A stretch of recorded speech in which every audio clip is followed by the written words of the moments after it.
we come to it at last. The darkest story that Tolkien ever wrote.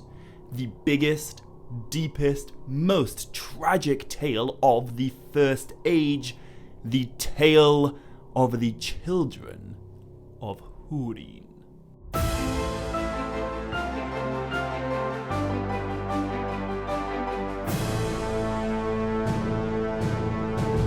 Maya Govan and Mellyn, and welcome to the first video in this Children of Húrin Explained series, or I guess Children of Húrin 101. And the first thing to say about this story, I guess, is a bit of a warning. It is bleak. If you were still somehow under the impression that Tolkien only ever wrote about unambiguously good people overcoming evil and living happily ever after, this is going to change that.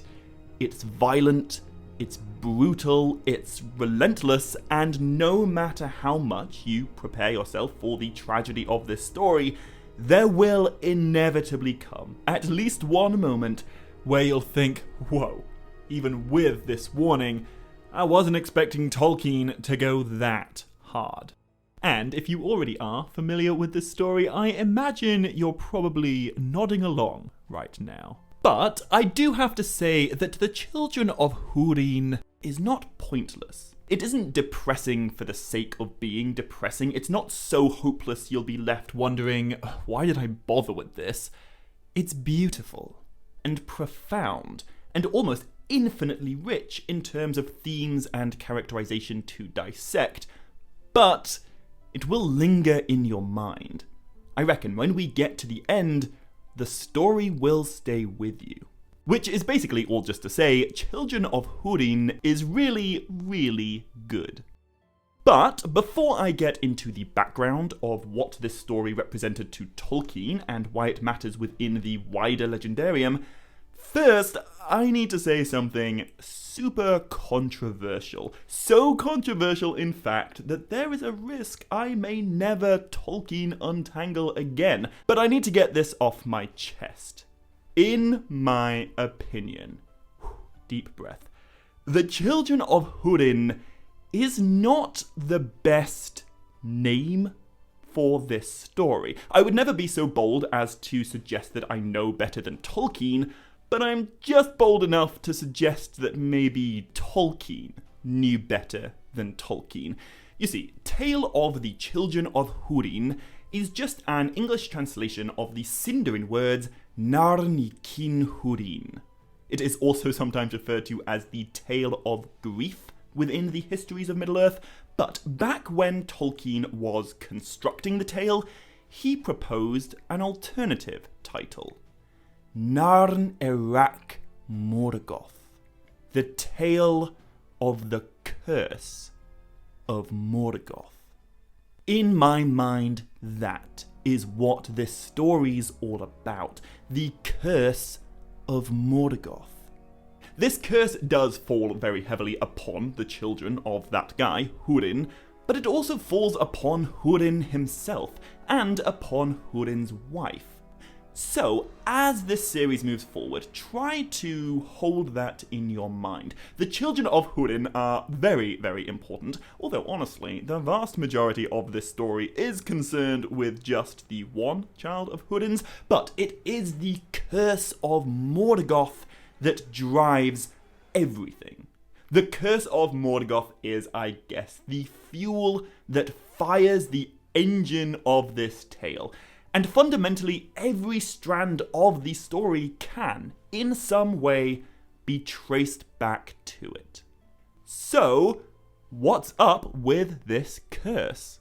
Well, if you've not checked out my 3-part series on the great battle for the fate of the First Age, the battle for Beleriand, the Nírnaeth Arnoediad, I would definitely recommend watching them between the end of this video and the next one, or if you don't have time for all 3, at least check out the last one, as that's where I go into a good bit of detail on the most relevant things to know before this story begins.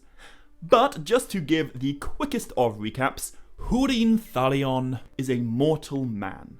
He is a chieftain of the House of Hador, he is an elf friend, and he is an immensely awesome hero of the First Age. When the greatest battle of that age so far broke out, Húrin led the men of his house to fight alongside the High King of the Noldor, in defiance of the Dark Lord Morgoth. And in that battle, Húrin was spectacularly badass. Unfortunately though, the battle did not go well. The High King of the Noldor was slain. Many other elves were slain. A great king of the dwarves was slain. Húrin's own brother, a very important character called Húor, was also slain. Morgoth won, and Húrin was taken alive by Balrogs. Although I think it is worth pointing out that before he was taken, Húrin killed 70 orcs and trolls all by himself. And the sacrifice of him and his brother is the reason that elves from the secret city of Gondolin were able to escape the battlefield and live to fight another day. Húrin basically sacrificed himself to ensure that Gondolin, and by extension Hope itself, would endure. He gave his life to ensure that Morgoth would still have something to be afraid of. But although Morgoth absolutely did take Húrin's life, he didn't actually kill him. What he did instead was so much worse. Morgoth cursed Húrin. He cursed his wife, and he cursed their children. When Húrin made it abundantly clear that he would never betray the location of Gondolin to the Dark Lord, Morgoth chained him to a peak of his evil mountains, Thangorodrim, and he tortured Húrin. But despite the torment, or perhaps because of it, Húrin did what is simultaneously both the most impressive thing that a mortal can do, and also the most self-destructive thing. He looked Morgoth in the eye and mocked him. And so, in the impotence of his rage, Morgoth cursed Húrin. And he cursed Morwen, Húrin's wife, and he cursed all their offspring, both born and yet unborn, saying, "Behold, the shadow of my thought shall lie upon them wherever they go, and my hate shall pursue them to the ends of the world. Upon all whom you love, my thought shall weigh as a cloud of doom, and shall bring them down into darkness and despair. Wherever they go, evil shall arise. Whenever they speak, their words shall bring ill counsel. Whatsoever they do shall turn against them. They shall die without hope, cursing both life and death." So, yeah, like I said, this is going to be a heavy story. But before I begin telling it, I think we need to examine how exactly Morgoth's curse works. Because I guess in a lot of other stories, when someone curses someone else, they're invoking some kind of malicious higher power to do their dirty work for them.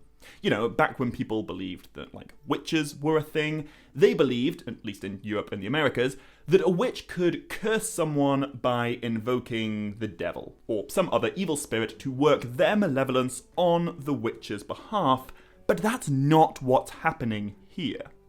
Morgoth isn't invoking anything. He is the source of his own curse. It is his malice at play, and his horrendous will that's bringing ruin to Húrin, his wife, and his children. Although Morgoth doesn't appear as a character on the page for very much of this story, his power and his presence are never absent from the tale. But this curse does come at a cost.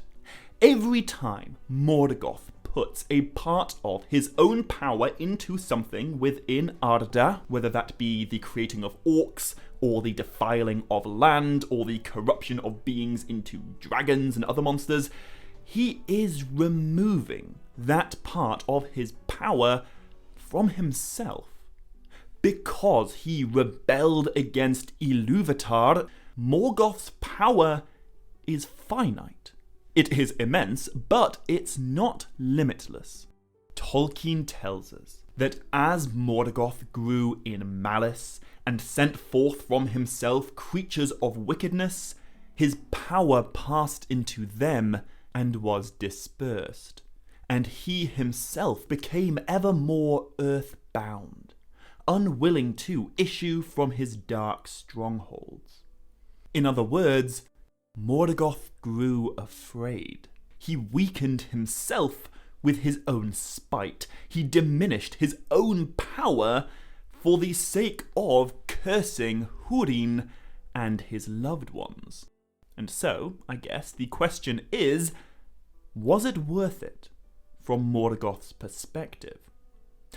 Well, I'll let you try and figure that one out for yourselves when we get to the very end of the story. But in the meantime, I want to dip our toes into a different question. How does this curse coexist with the free will of those it affects? The nature of fate and free will is a debate that's been raging for literally thousands of years, and I'm not sure this Tolkien YouTube video is really the most appropriate place to get into all of that. Also, I am definitely not the guy to explain this in any meaningful detail, but just after the fall of the Western Roman Empire, that's the 6th century AD, there was a Roman dude called Boethius, and he wrote a whole thing about the compatibility of free will with an all-knowing creator. According to some historical sources that are actually now being disputed by modern historians, but supposedly, Boethius's writings were brought to Great Britain and then translated from Latin into Anglo-Saxon Old English by the father of Anglo-Saxon England himself, King Alfred the Great. And if you know anything about Tolkien's academic career, you'll know that he was intimately familiar with Anglo-Saxon literature and language. And as it goes, the philosophy of fate and free will in Middle-earth bears a striking resemblance to the philosophy of that real-world Roman dude, Boethius. Now, if I go into any more detail than that, A, I'm going to be wading into a topic that I am woefully underqualified to talk about, and B, this video is going to become much more about classical philosophy than about Middle-earth lore. But to give an incredibly simplified breakdown of how fate and free will kinda works in Tolkien's Legendarium, there is Ilúvatar, and he is the all-knowing creator of all things. He has a design for the universe, he composed the music of creation, and even super evil beings, like Morgoth and Sauron, ultimately shall prove but his instrument in the devising of things more wonderful that they themselves cannot imagine. In other words, it doesn't matter how much evil a particular character does, at the end of all things, evil will fail, and goodness will overcome. Tolkien referred to this inevitable happy ending as a eucatastrophe, and a good example of it is in The Return of the King, when Gollum shows up at the cracks of doom to betray Frodo. He does an evil thing. He seizes the ring for himself, but in so doing, he inadvertently destroys the source of Sauron's power, and he rids Middle-earth of the Dark Lord's influence. Gollum proves but Ilúvatar's instrument. And to be honest, so does Sauron. But if the overcoming of that evil is all part of Ilúvatar's design, then doesn't that mean all of our heroes, Frodo, Sam, Aragorn, Gandalf, are just fated to do what they do, and none of their actions are truly free? Well, no. At least not according to Boethius, and not according to Tolkien. In my Middle-earth Misconceptions video, I talked about that moment when Frodo volunteers to take the ring to Mordor during the Council of Elrond, and how it is written that another power uses his small voice to do so, that other power being Ilúvatar. But I probably should have made it a bit more clear that I'm not saying Ilúvatar possessed Frodo, he didn't take control of him. Frodo chose to volunteer. He didn't have to, no one forced him, he freely chose to put himself forward. What Ilúvatar did was place that idea in Frodo's heart, that he alone could do this impossible thing. But what Frodo chose to do with that idea is entirely down to his own free will.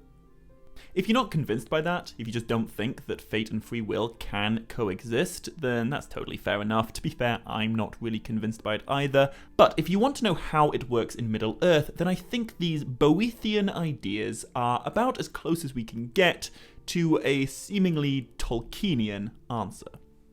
Anyway, to bring this wild tangent back to the First Age, in the tale of Beren and Luthien, we saw that Beren had Ilúvatar on his side.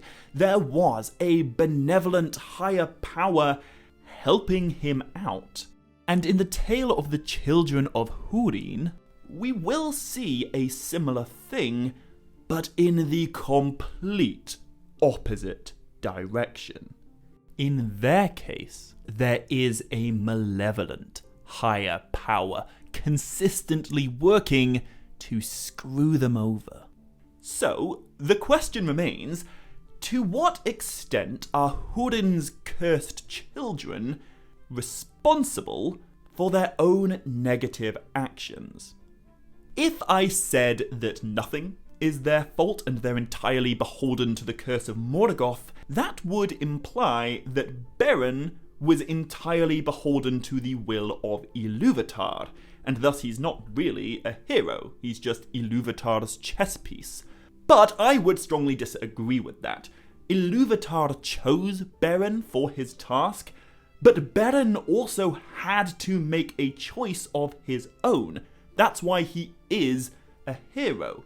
Same with Frodo. They were both chosen by Ilúvatar, but they also had to choose what to do with the influence that Ilúvatar put upon them. So, does that mean that the children of Húrin are also free to choose what they do with the malice of Morgoth's curse? Could they have the power to escape it if they just chose to? Well, this is a very, very nuanced question, and I think we're going to have to wait until we arrive at the end of this story before we can meaningfully pass judgment on it. But again, do keep that question in your mind as we move forward. Because although I've so far been talking about, the children of Húrin as a group, and all three of these children do matter to the story, it would be a little bit dishonest to pretend that they all matter equally. I would say about 90% of the story that I'm going to spend the next 13 weeks dissecting is dictated by the most relevant of Húrin's children, his firstborn, his son, Túrin Turambar. Túrin is indisputably the main character of the tale of the children of Húrin, And in my mind, he is one of the most morally complex and psychologically fascinating characters that Tolkien ever put to pen. I would argue that he is one of the greyest characters in Tolkien's entire legendarium. He certainly is not evil, certainly not a villain, and yet he is severely flawed. He does bad things, and he is worlds away from more conventional heroes like Aragorn or Beren, and yet there are striking similarities between him and the conventional heroes like Aragorn and Beren. I'll go into more detail on that in a few videos' time, but in many ways, Turin Turambar can be thought of as a sort of anti-Aragorn. Like I say, he is a captivating character to read about. And I'm going to have to insert my own opinion here, because the truth is, despite his multiple sins, I do really, really like Turin. He's a million miles from perfect, but I would defend him. Close to. Just about. At least, nearly, maybe, most of the time. I suppose in some ways Turin is a little bit like Feanor, in the sense that Tolkien fans typically tend to either love him or hate him, but I would argue that Turin is infinitely more morally complex than Feanor. I know that I do have some Feanor fans in my audience, and I don't want to needlessly bash him as a character, but at the same time, he's a horrendous person. All of the good things he does, in air quotes, are totally amoral. He's very clever, and he's great at crafting, but that's not virtue, that's talent. The worst things he does, on the other hand, are heinously evil. I've heard Feanor referred to as a tragic anti-hero many, many times, but I think the words tragic anti-hero apply much more to Turin than they do to Feanor. I'd actually argue Feanor isn't that morally complex, he's morally awful. I do thoroughly enjoy him as a character in the same way that I thoroughly enjoy Sauron as a character, and his contributions to Middle-earth history can't be understated, but through the exclusive lens of, ethical behaviour, yeah, Feanor sucks. And when he does eventually die in the story, the main emotion I remember feeling is relief. Thank God this guy's not around anymore. But that is not the case with Turin, son of Húrin. Just like Feanor, the worst things that Turin does are really quite bad, although still not mass murder. But when Turin eventually dies, it's a much more deeply emotional moment for me. Perhaps the biggest difference between these two characters is that Feanor feels no guilt or shame of any kind, and in the moment of his death, with his final words, he doubles down on his worst traits, forcing his awfulness onto his sons. I won't spoil the end of Turin's story, but it's nothing like that. In Turin, we see so many moments of genuine remorse and regret and repentance. Turin frustrates me at times, but I truly do empathize with him. I think he's a flawed but sincerely decent man, trying to do the right thing in spite of the overwhelming challenges that he has to confront. It's true, some of those challenges are totally self-inflicted, but even at his worst, I don't think he's a bad guy. He's just a complicated guy, struggling to navigate his immense capacity for justice, but also his overbearing pride, navigating his love and his wrath, his pity and his ferocity, his heroism and his mind-blowing stubbornness. And without wanting to put words into the author's mouth, I do kinda think Tolkien felt a similar way. Unlike Fëanor, for example, Húrin is never described using the word evil, and it's really fascinating to read about how Húrin is remembered by the residents of Middle-earth thousands of years after he lived. During the Council of Elrond in The Lord of the Rings, so 6,586 years after Húrin was born, he is named among the greatest heroes of men ever to live in the Eldar days. Elrond tells Frodo that Húrin was one of the mighty elf friends of old. Also, in the Two Towers, when we meet the ancient spider Shelob, we are told that her hide was so horrendously hard that it could not be pierced by any strength of men, not though elf or dwarf forged the steel, or the hand of Beren or of Túrin wielded it. And even much closer to the time that Túrin was alive, he is remembered as most valiant of men. And it is said of him, "Praised forever shall your name be among elves and men." Again, not going to give away the ending just now, but there will come a moment in this story when Túrin does something so heroic and so helpful in the war of good against evil that he will be cemented forever as a hero of the Eldar days, a guy whose name belongs on the same list as the likes of Beren and Frodo. And I think Túrin's legacy only sharpens his tragedy. He could have been so great. But he had two massive problems working against him. First, there is his own pride and his inner demons, and second, there is the curse of Morgoth and his outer demons. Right at the very conclusion of the story, Tolkien wrote, "So ended the tale of Túrin the Hapless, the worst of the works of Morgoth among men in the ancient world."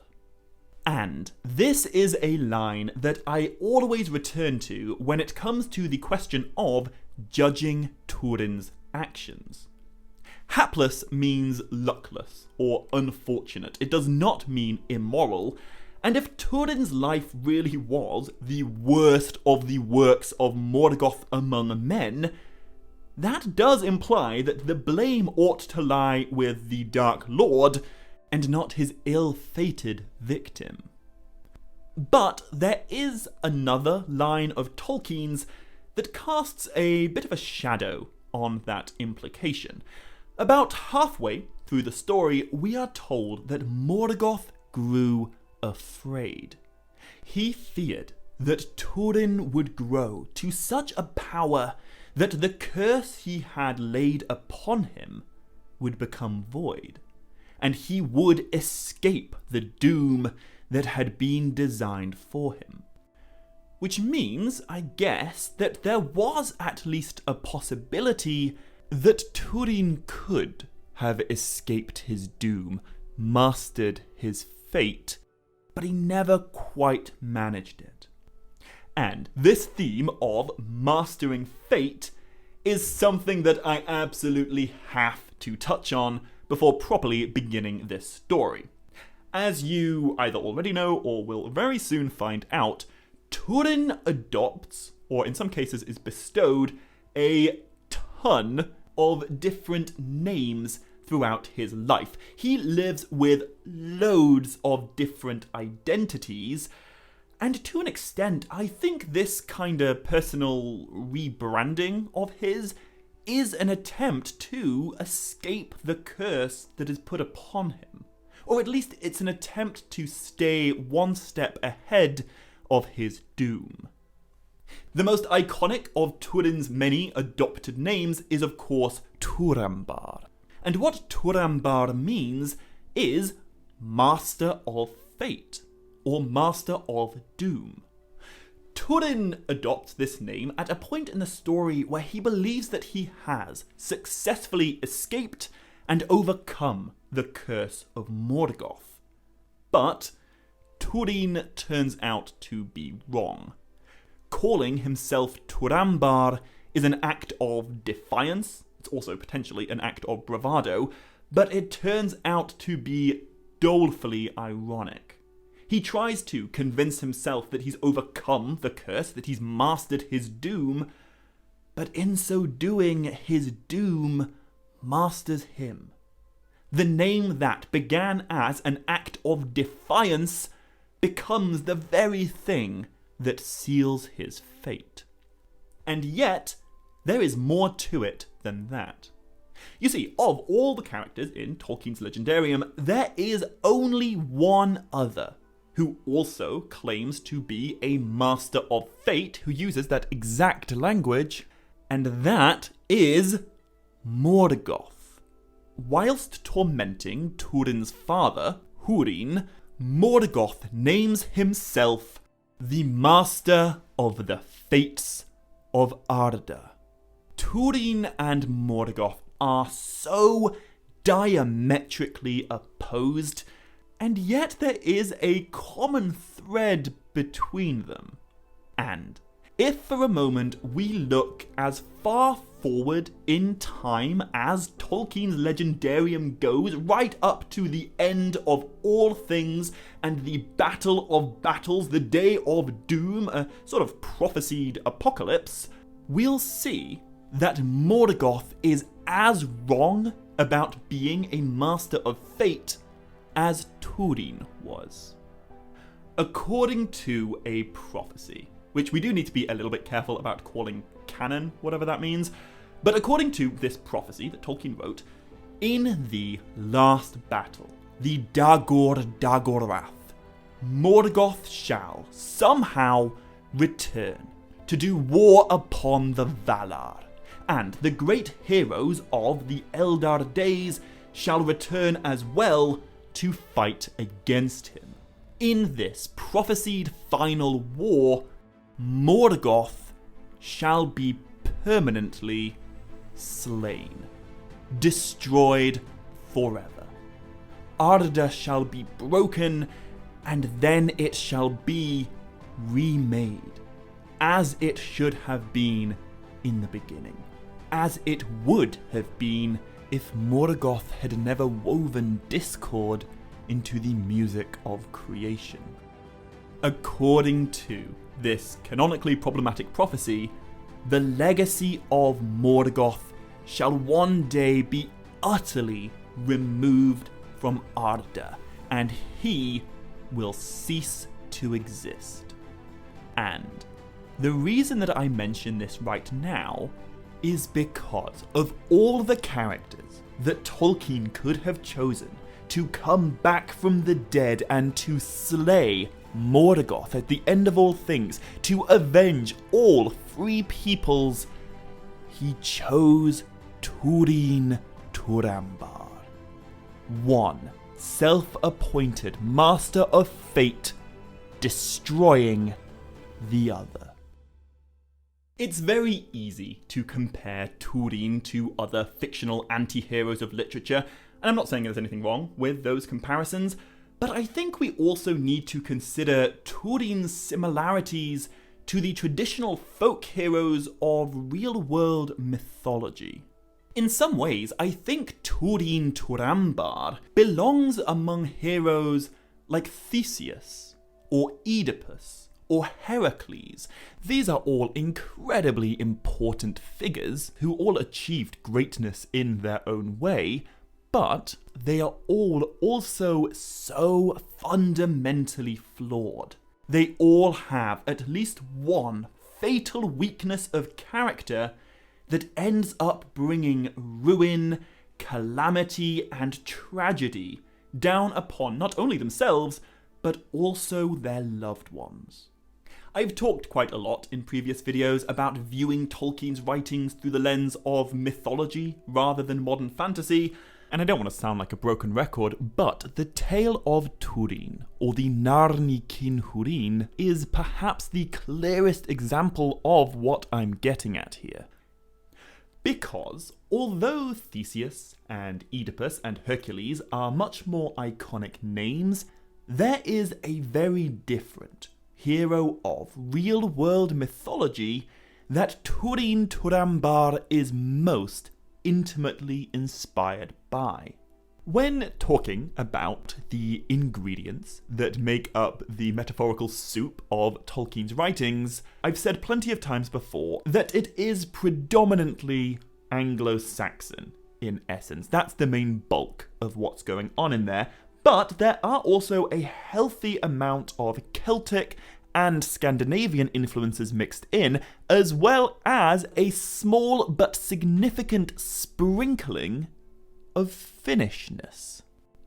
Finnish mythology is certainly not something that I was ever exposed to growing up in England, but if you are familiar with it, then you're almost certainly familiar with the Kalevala, which I'm told is the most famous of all the Finnish national epics. As it goes, over 100 years ago, between 1914 and 1915, this ancient Finnish mythology was found by an undergraduate student at Oxford University called John Ronald Reuel Tolkien. Because Tolkien was an absolute mad dog, at age 22 he decided to translate a few of the stories of the Kalevala and write them out in English in prose form. For a whole century, this story was just another one of Tolkien's many unpublished manuscripts. But in 2015, a collection of these texts were finally published under the title The Story of Kullervo. And the real-world Finnish epic of Kullervo and the Middle-earth tale of Húrin Turambar are amazingly, and in some ways very specifically, similar.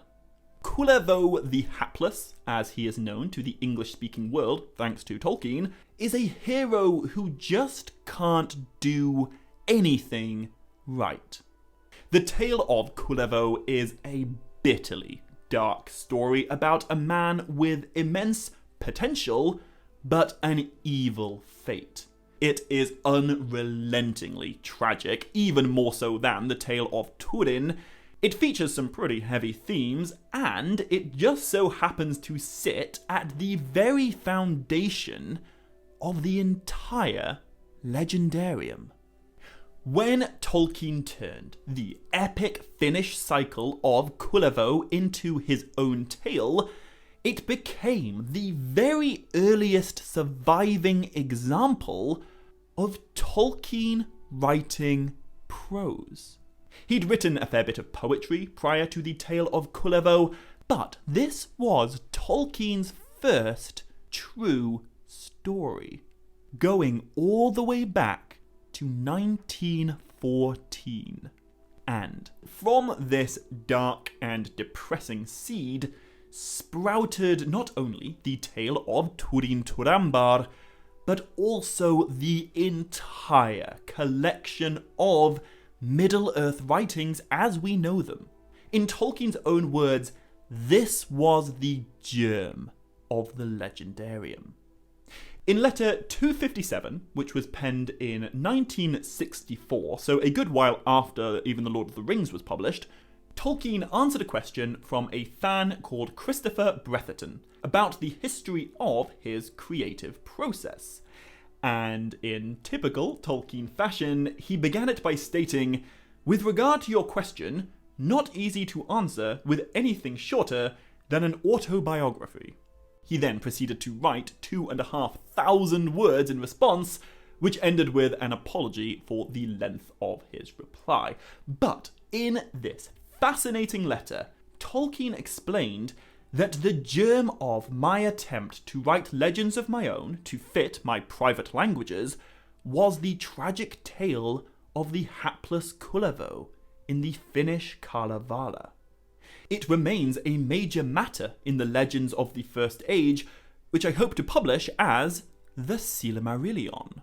9 years earlier, Tolkien wrote a different letter, letter 163, and in that letter he said a very similar thing. The beginning of the Legendarium was in an attempt to reorganize some of the Kalevala, especially the tale of Kullevo the Hapless, into a form of my own.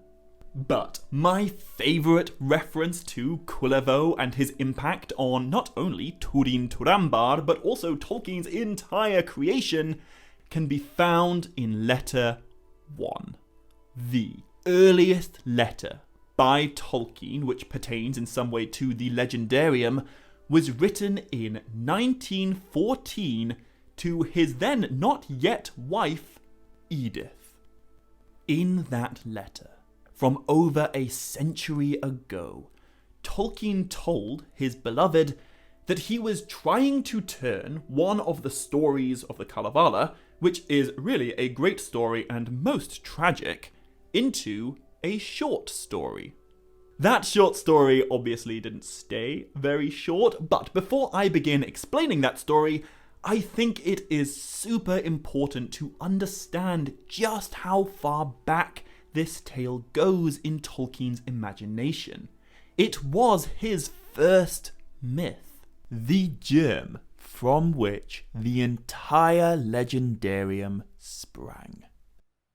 And, unsurprisingly, I guess, considering how long the story lived in Tolkien's mind, it exists in a lot of different iterations.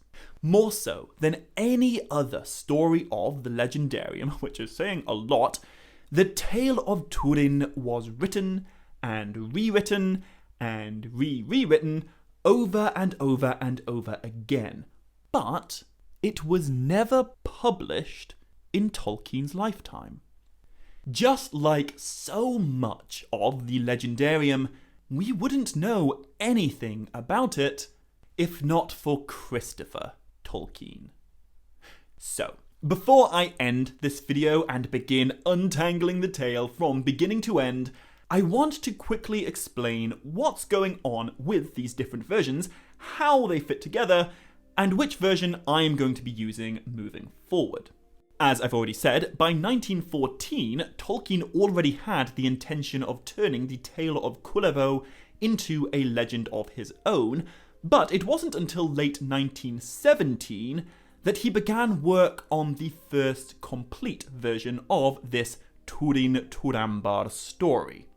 I say 1917, these dates are actually incredibly difficult to be certain of, as Tolkien wrote most of his earliest works on undated pieces of scrap paper, but late 1917 is the date that Christopher Tolkien gives us. Anyway, this very first version was called Turambar and the Foaloke. Foaloke is an old Quenya word meaning fire-breathing dragon, and the completed tale is 45 pages long. But 4 years later, in March of 1921, Tolkien decided to take this tale in a slightly different direction. Instead of a prose story, he began to write it as a piece of poetry. However, Tolkien didn't write a few lines with rhyming couplets. He didn't do what most other 20th century poets might have done. He did what most 10th century Anglo-Saxon poets might have done. Rhyming words at the end of a line is a relatively modern thing. I say modern, I mean Shakespeare did it, but that's kind of my point. Shakespeare lived closer to the day that you're watching this video than he did to the day that the last Anglo-Saxon king of England was conquered and killed. Relative to the poetry that interested Tolkien, yeah, Shakespeare was some modern playwright with all these newfangled French influences that Tolkien didn't care for in the slightest. Back in the Anglo-Saxon days, poetry had a much greater emphasis on alliteration than on rhyming. The consonant sound at the beginning of a word mattered more than the vowel sound at the end. Also the rhythm, the metric structure, that was completely different. The stress worked differently. If you're really into old school alliterative verse from over 1,000 years ago, this is awesome. If not, it's still awesome, but also insanely complex. And the truth is, I don't really know enough about it to give a particularly meaningful explanation. But my point is, the Lay of the Children of Húrin, as it was called, is an epic alliterative poem that's well over 2,000 lines long. But it has an awful lot more in common with an ancient Anglo-Saxon myth like Beowulf than with the much more modern-day poetry of, say, Edgar Allan Poe, or Emily Dickinson, or even Shakespeare. And Tolkien didn't just write this once. Before he finished his Lay of the Children of Húrin, he started writing another version, twice as long, but only covering half as much story. And in early 1925, he abandoned both versions to work instead on the Lay of Leithian, the poetic origins of the tale of Beren and Luthien. But whilst working hard on his second version of the Beren and Luthien story, Tolkien wrote a 20-page letter to one of his former school teachers called R.W. Reynolds. And those 20 pages are basically a brief synopsis of what we would now call the Silmarillion. And the reason I mention this sketch of the mythology, as Tolkien called it, is because written on the envelope of this 20-page manuscript, this earliest Silmarillion, are the words for R.W. Reynolds to explain background of alliterative version of Túrin and the Dragon. Before there were even second and third ages, before there were any wizards or hobbits or rings in Middle-earth, there was Túrin Turambar. And although Tolkien's writings obviously evolved massively after this moment, everything that we consider the mythology of Middle-earth began simply as backstory to shed light upon this guy, Túrin, son of Húrin, the germ of the legendarium. In the 1930s, Tolkien returned to this tale and he wrote the 26-page story that now makes up chapter 21 of the Silmarillion, called Of Túrin Turambar. And this is an absolutely awesome read. It's a great chapter, it's a pretty much complete story, and I would highly recommend it if you've not read it already. But these 26 pages from the published Silmarillion are not the full story of Túrin and his siblings. To get that, we need to look to the 226-page stand-alone novel, The Children of Húrin. This was published in 2007 and edited together by Christopher Tolkien, but it was written by Professor J.R.R. Tolkien over the span of almost 40 years. And what's so great about this extended edition of Túrin Turambar's story is that, unlike the multiple different versions of, say, the Beren and Luthien story, this one is almost entirely compatible with the Silmarillion chapter. It isn't a different tale, it's basically the same tale, but with way more details.